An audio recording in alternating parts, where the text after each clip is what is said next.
بسم اللہ الرحمن الرحیم۔ رمضان المبارک احادیث نبوی کی روشنی میں روزہ گزشتہ گناہوں کا کفارہ ہے۔ حضور نبی کریم صلی اللہ علیہ وآلہ وسلم نے ارشاد فرمایا، صحیح البخاری 110 کتاب الایمان رقم حدیث۔ حضرت ابو ہریرہ رضی اللہ تعالی عنہ سے روایت ہے کہ انہوں نے کہا کہ حضور نبی کریم صلی اللہ علیہ وآلہ وسلم نے ارشاد فرمایا، جس شخص نے ایمان اور احتساب کے ساتھ رمضان کے روزے رکھے اور اس کے پچھلے گناہ معاف کر دیے جاتے ہیں۔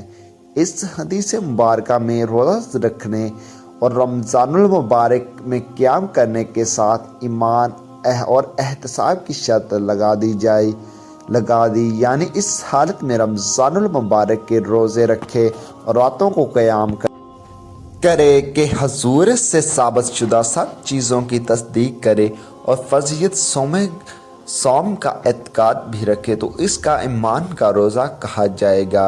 احتساب کے معنی یہ ہے کہ اللہ تعالیٰ سے طلب ثواب کے لیے اس کے اخلاص کی وجہ سے روزہ رکھے اور روزے کی حالت میں صبر کا مظاہرہ اور اپنے نفس کا محاسبہ کرتا رہا۔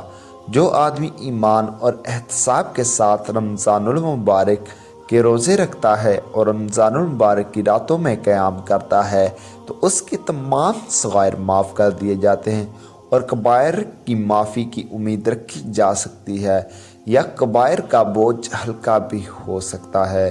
حضرت عبد الرحمن بن عوف رضی اللہ تعالی عنہ بیان کرتے ہیں کہ حضور نبی کریم صلی اللہ علیہ وآلہ وسلم نے ارشاد فرمایا، جس نے ایمان اور احتساب کے ساتھ رمضان کے روزے رکھے وہ گناہ سے اس طرح پاک ہو جاتا ہے جس طرح ابھی ماں کے پیٹ سے پیدا ہو۔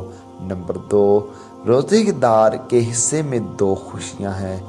حضور نبی کریم صلی اللہ علیہ وآلہ وسلم نے ارشاد فرمایا، روزے دار کے لیے 2 خوشیاں ہیں، ایک افطار کے وقت اور دوسری خوشی اپنے رب سے ملاقات کے وقت۔ ایک خوشی ہر روزے دار کو اس وقت میسر ہوتی ہے جب وہ کڑے دن کی بھوک اور پیاس کے بعد لذت طعام سے آسودہ ہوتا ہے۔ دوسری خوشی حضور نبی کریم صلی اللہ علیہ وآلہ وسلم کے ارشاد کے مطابق اس وقت نصیب ہوگی جب عالم اخروی میں اسے دیدار الہی کی نعمت عظمیٰ سے نوازا جائے گا۔ متعدد احادیث مبارکہ کے اس مضمون پر دلالت کرتی ہیں کہ شہید کی روح جب قفس انصری سے پرواز کر رہی ہوتی ہے تو اس لمحہ اسے خدا کا دیدار نصیب ہوتا ہے۔ روایت میں ہے کہ اہل جنت سے جب اللہ رب العزت پوچھیں گے کہ میری جنت میں کس چیز کی کمی ہے تو وہ بے اختیار پکار اٹھیں گے کہ باری تعالیٰ تیری جنت میں ہر نعمت موجود ہے۔ ایک گوشے میں شہید سکوت برلب اس حال میں بیٹھے ہوں گے کہ ان کے چہروں سے قدر اضطراب اور آشفتگی کے آثار متشرع ہوں گے۔ ان کی اداسی پسماندگی کا سبب پوچھا جائے گا کہ وہ جواب دیں گے کہ اے باری تعالیٰ، یوں تو تیری جنت میں کسی چیز کی کمی نہیں، لیکن اس میں ایک چیز کی کمی ہے جو بہت شاک گزر رہی ہے۔ یہ پوچھنے پر کہ وہ کیا ہے، ان کا جواب ہوگا کہ مولا ہمیں تیری جنت میں وہ لذت و حلاوت میسر نہیں جو تیری راہ میں جان دیتے ہوئے نصیب ہوئی تھی۔ کاش ہمیں دنیا میں پھر واپس بھیج دیا جائے کہ باری کے دیگر تیری راہ میں جہاد کریں اور جان کا نذرانہ پیش کریں کر کے وہ لذت دیدار خدا بندی دوبارہ حاصل کر سکیں۔ روزے دار کو آخرت میں اس نعمت سے غیر مترقبہ سے نوازا جائے گا کہ جس کے حصول کے لیے شہید بار بار اپنی جان کا نذرانہ پیش کرنے کی آرزو کرے گا۔ 3، روزے کا اجر و ثواب حضرت ابو ہریرہ رضی اللہ تعالی عنہ فرماتے ہیں کہ حضور نبی کریم صلی اللہ علیہ وآلہ وسلم نے ارشاد فرمایا، آدم کے بیٹے کا نیک عمل کا اجر جتنا اللہ چاہے بڑھا دیا جاتا ہے۔ اللہ تعالیٰ نے فرمایا کہ روزے اس سے متشنی ہیں کیونکہ وہ میرے لیے ہیں اور میں بھی اس کی جزا دوں گا۔ اس حدیث مبارکہ سے یہ چیز واضح ہوتی ہے کہ بعض اعمال کا ثواب صدقے نیت اور اخلاص کی وجہ سے 10 گنا بڑھ کر 700 گنا تک، بلکہ بعض دفعہ اس سے بھی زیادہ ثواب ہوتا ہے، لیکن روزے کا ثواب بے حد اور بے اندازہ ہے۔ یہ کسی ناپ تول اور حساب کا محتاج نہیں ہے۔ اس کی مقدار اللہ کے سوا کوئی نہیں جانتا۔ ایک تو یہ کہ روزہ لوگوں سے پوشیدہ ہوتا ہے، اسے اللہ کے سوا کوئی نہیں جان سکتا، جبکہ دوسری عبادتوں کا یہ حال نہیں ہے کیونکہ ان کا حال لوگوں کو معلوم ہو سکتا ہے۔ اس لحاظ سے روزہ خالص اللہ تعالیٰ کے لیے ہے۔ فنالی سے اس چیز کی طرف اشارہ ہے۔ دوسرا سبب یہ ہے کہ روزے میں نفس کشی، مشقت اور جسم کا نقصان ہوتا ہے۔ اس میں بھوک، پیاس اور دیگر خواہشات نفسانی پر صبر کرنا پڑتا ہے، جبکہ دوسری عبادتوں میں اس قدرت مشقت اور نفس کشی نہیں ہے۔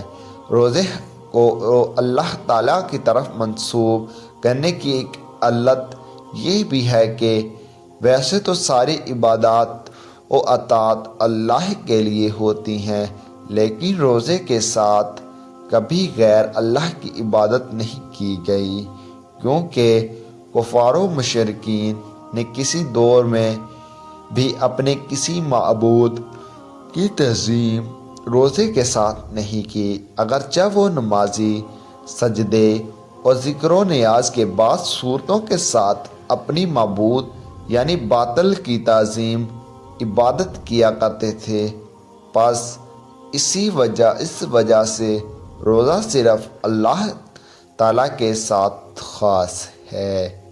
خطابی فرماتے ہیں کہ روزے کی اس خصوصیت کی ایک وجہ یہ بھی ہے کہ روزے دار کو روزہ میں حظ نفسانی حاصل نہیں ہوتا، لہٰذا روزہ اللہ ہی کے لیے مخصوص ہے۔ اس کے ثواب کی مقدار کا علم اللہ کے سوا کوئی نہیں جانتا، جبکہ باقی عبادات کے ثواب کو رب تعالیٰ نے مخلوق پر ظاہر کر دیا، اس لیے یہ عبادت اللہ کے لیے مخصوص ہے۔ باقی تمام عبادات سے تو حقوق العباد کوتاہیوں کی تلافی ہو گئی، لیکن روزہ اس مقصد کے لیے میدان حشر میں خرچ نہیں کیا جائے گا۔ روزہ ایسی عبادت ہے جسے اللہ کے سوا کوئی نہیں جان سکتا، حتیٰ کہ فرشتے بھی معلوم نہیں کر سکتے۔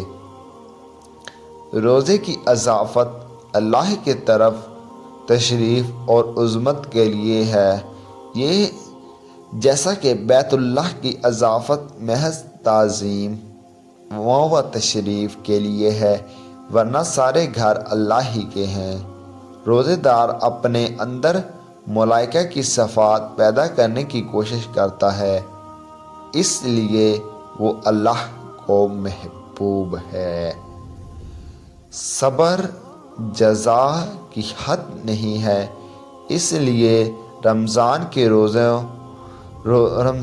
روزوں کو جزا کو بے حد قرار دیتے ہوئے اللہ تعالیٰ نے اس کو اپنی طرف منسوب کیا کہ اس کی جزا میں ہوں۔ نمبر 4، روزہ ڈھال ہے۔ حضور نبی کریم صلی اللہ علیہ وآلہ وسلم نے ارشاد فرمایا، حضور حضرت عثمان بن ابی العاص رضی اللہ تعالی عنہ سے مروی ہے کہ انہوں نے فرمایا کہ میں حضور نبی کریم صلی اللہ علیہ وآلہ وسلم سے سنا کہ آپ صلی اللہ علیہ وآلہ وسلم نے فرمایا، روزہ جہنم کی آگ سے ڈھال ہے، جیسے تم سے کہ ایک شخص کے پاس لڑائی کی ڈھال ہو، جس طرح میدان جنگ میں ڈھال غازی کے ہاتھ میں ہوتی ہے، پس گویا روزہ بطور تمثیل اس کی ڈھال بن جائے گا، گویا کہ یہ مدعی کے لیے بطور شاہد ہے اور غازی کے لیے تلوار، اور روزہ اس طرح ہے جس طرح مدعی علیہ کے لیے حلف ہوتا ہے، اور ڈھال نمازی کو دشمن کے وار سے بچاتی ہے اور خود غازی کو بری الزامہ کرتی ہے۔ روزہ کے ڈھال ہونے کا معنی یہ ہے کہ وہ روزے دار کو موذی شہوات سے باز رکھتا ہے۔ امام قرطبی رحمۃ اللہ علیہ فرماتے ہیں، روزے کے ڈھال ہونے کا مطلب یہ ہے کہ وہ مشروعیت کے لحاظ سے سترہ اور حفاظت کا سامان ہے۔ پس روزے دار کا فرض ہے کہ اسے ایسی چیز سے بچایا جائے جو اسے فاسد کر دیتی ہے اور اس کے ثواب کو کم کر دیتی ہے، اور یہ بھی صحیح ہے کہ روزے